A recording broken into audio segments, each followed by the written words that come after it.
नमस्कार, आप देख रहे हैं एमपी तेज खबरों। आपको बता दें, मध्य प्रदेश के खंडवा में कोतवाली थाना क्षेत्र के अंतर्गत आने वाले घंटागढ़ स्थित सन गली में एक बर्तन गोडाउन में शॉर्ट सर्किट से आग लग गई।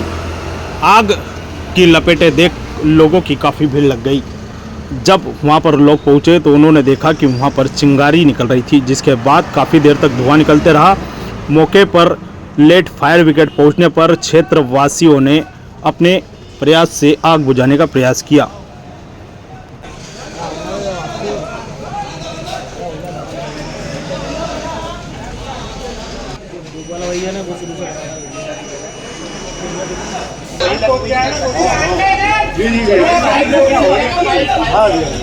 आप वो तो बिल्कुल ले आते हैं ना भैया।